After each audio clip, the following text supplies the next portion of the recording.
नमस्कार दोस्तों, आज की हमारी कहानी है अमीर और गरीब की पत्नियां। इससे पहले आप हमारे चैनल पर नए हैं या आपने अभी तक हमारे चैनल को सब्सक्राइब नहीं किया है तो चैनल को सब्सक्राइब जरूर कीजिएगा।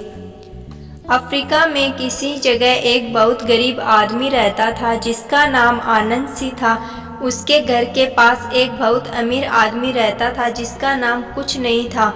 एक दिन आनंद सी और कुछ नहीं ने यह तय किया कि वे पास के शहर में जाकर अपने लिए पत्नियां लेकर आएंगे। कुछ नहीं तो बहुत पैसे वाला था, इसलिए उसने यात्रा पर जाने से पहले मखमल का शानदार कुर्ता पहना। बेचारा गरीब आनंद सिंह के पास पहनने के लिए सिर्फ एक फटी हुई सूती शर्ट थी। बीच रास्ते में आनंद सिंह ने कुछ नहीं से उसका कुर्ता मांगा और कहा कि वह शहर पहुंचने से पहले उसे वापस कर देगा, लेकिन शहर पहुंचने के बाद भी उसने किसी न किसी बहाने से कुछ नहीं को उसका कुर्ता वापस नहीं किया। आनंद सिंह से दोस्ती के नाते कुछ नहीं ने अपना कुर्ता मांगना बंद कर दिया और वह आनंद सिंह की फटी शर्ट पहने रहा। आनंद सिंह ने तो मखमली का शानदार कुर्ता पहना हुआ था, इसलिए उसे अपने लिए पत्नियां ढूंढने में कोई दिक्कत नहीं हुई। उसने बहुत सारी पत्नियां प्राप्त कर ली, दूसरी और कुछ नहीं की और किसी ने देखा भी नहीं और उसकी बहुत बेइज्जती की। एक बुढ़ी गरीब औरत को कुछ नहीं पर दया आ गई और उसने उसे अपनी बेटी दे दी। आनंद सिंह की पत्नियां ने कुछ नहीं की पत्नियों का बहुत मजाक उड़ाया, क्योंकि उन्हें कुछ नहीं बहुत गरीब जान पड़ रहा था। कुछ नहीं की बुद्धिमान पत्नी ने उसकी बातों पर ध्यान नहीं दिया। सब भी लोग अपने अपने घर को चल दिए। जब वे अपने शहर पहुंचे तो दोनों की पत्नियों को बहुत आश्चर्य हुआ। आनंद सिंह के घर को जाने वाला रास्ता तो ऊबड़ खाबड़ था और कुछ नहीं के महल जाने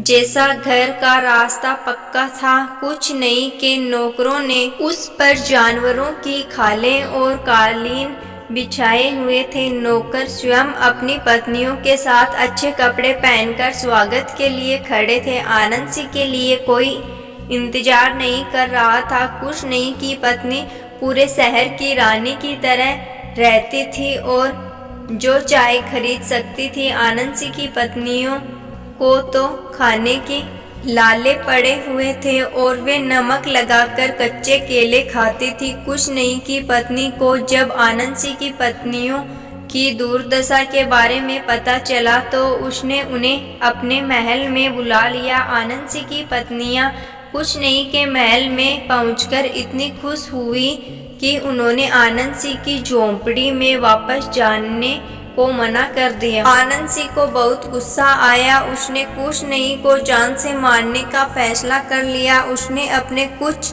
चूहे दोस्तों को पटाकर उन्हें कुछ नहीं के महल के दरवाजे तक सुरंग खोदने पर राजी कर लिया। जब सुरंग पूरी बन गई तब उसने सुरंग के भीतर चाकू और कांच की बोतलों के टुकड़े बिछा दिए। फिर उसने कुछ नहीं के महल के दरवाजे के सामने बहुत सारा साबुन मल दिया, जिससे रास्ता फिसलन भरा हो गया।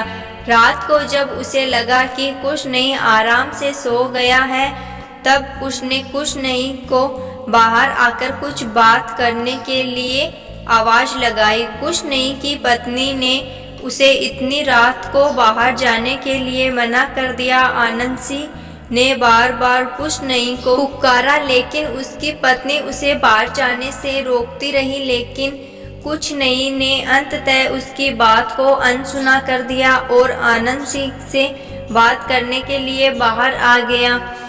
दहलीज पर पैर रखते ही वह फिसल गया और सीधे सुरंग में जा गिरा और घायल होकर मर गया। कुछ नहीं की पत्नी को अपने पति के मरने का बड़ा शौक हुआ। उसने बहुत सारे साबूदाने की लपसी बनाई और शहर भर में बच्चों को बांटी ताकि वे उसके पति के लिए रोए।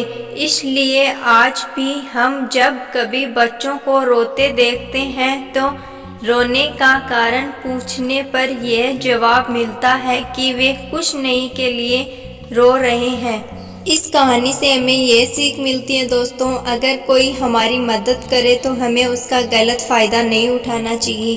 कहानी कैसी लगी कमेंट बॉक्स में कमेंट करके ज़रूर बताना। ऐसी ही अनमोल और अनोखी कहानियाँ सुनने के लिए हमारे चैनल को सब्सक्राइब करना ना भूलें। धन्यवाद।